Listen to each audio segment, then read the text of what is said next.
Savale, the panther times मध्ये आपलं स्वागत आहे। बातमी आहे 1 जानेवारीची। 1 जानेवारीला भीमा कोरेगाव होते। प्रत्येक वर्षीप्रमाणे यावर्षी देखील विजयस्तंभास मानवंदना देण्यासाठी संपूर्ण भारतामध्ये वेगवेगळ्या संघटनेचे आणि आंबेडकरी अनुयायी येतात। त्याच अनुषंगाने दलित पॅन्थर ऑफ इंडियाचे राष्ट्रीय अध्यक्ष, तिबेट मुक्ती मोर्चाचे भारताचे राजदूत बापूसाहेब पत्रकार परिषदेचे आयोजन करून येणाऱ्या 1 तारखेला शौर्य दिनासाठी वेगवेगळ्या कार्यक्रमाचे आयोजन केले आहे, ज्यामध्ये लेझर शो, आरोग्य शिबिर आणि अनेक प्रकारच्या वेगवेगळ्या कार्यक्रमाचे आयोजन केले आहे।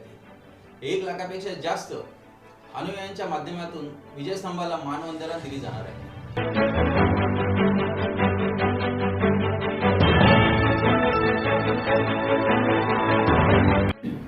हा महत्वाचा मुद्दा आहे। त्याचबरोबर आता शौर्य दिन समितीच्या माध्यमातून आम्ही सर्व एक संघाने कार्यक्रम करणार आहोत। कोणाचं असं काही पर्सनल काही संघटनेचे दलित पॅन्थर इंडियाच्या वतीने समजा बापूसाहेब भोसले, आमचे इलियास बाशिंगे, बालेराव साहेब आरपीआयचं काम करतील, ताई आहेत आरपीआयच्या, ताते आहेत पॅन्थरचे, राष्ट्रवादीचे आहेत नेते, दत्ताजी पोळ आहेत किंवा सर्व मान्यवर इथं उपस्थित आहेत। पण त्या सर्वांनी आपापल्या कार्यक्रमाबरोबर एक कार्यक्रम शौर्य दिन समितीचा करावा असं आम्ही इंटरनली ठरवलेलं आहे। त्यातनं मग तो लेझर शो, फुलांची सजावट अत्यंत महत्त्वाचा विषय। गेले अनेक वर्ष बिचारे वाघमारे करतायत, बनसोडे त्यांच्याबरोबर आमचे युवराज भाऊ आणि त्यांचे बंधू आहेत। आणि फुलांची सजावटसाठी देखील मागच्या वर्षी जो विषय होता तो यावर्षी तुम्ही पूर्ण करता, आम्ही बरोबर आहोत। त्याचबरोबर आरोग्य सुविधा पुरवण्याबाबत, आरोग्य सुविधा पुरवण्याबाबत म्हणजे काय, मास्क, सॅनिटायझर, सोशल डिस्टन्सिंग, कोरोनाचे नियम आपल्याला पाळायचे, ते पाळलेच पाहिजे।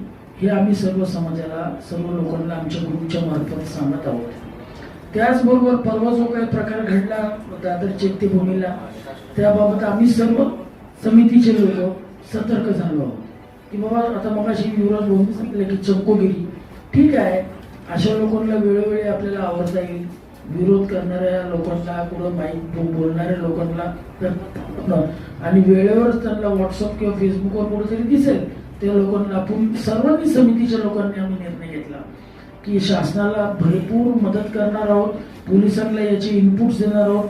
पोलिसांकडे काही इनपुट्स असेल तर त्यांनी आमच्या समितीच्या अध्यक्ष किंवा आमच्या ग्रुपला किंवा आमच्या काही नंबर्स आम्ही प्रोव्हाइड करून त्यांना द्यावे। याचबरोबर पाण्याची व्यवस्था करणार आहोत लोकांसाठी।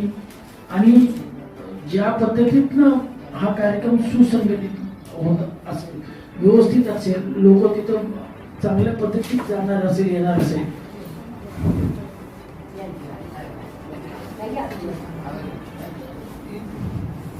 शिस्तीचा पालन करून या टायमाला 200 वर्ष पूर्ण होत आहेत। आपल्या सर्व पत्रकारांची आणि बुद्धभगिनींची आम्हाला साथ मिळणारच आहे, त्याबद्दल दुमत नाहीये। शासन देखील आम्हाला मदत करणार आहे, त्याबद्दल दुमत नाही।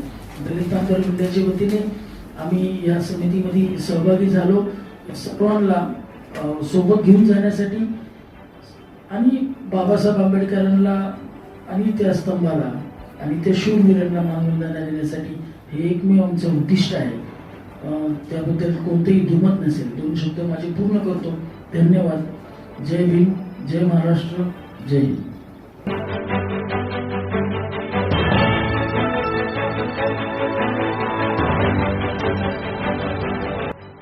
द पॅन्थर टाइम्स मध्ये आपण आता इथेच थांबूया, परत भेटूया नवीन घडामोडी सोबत।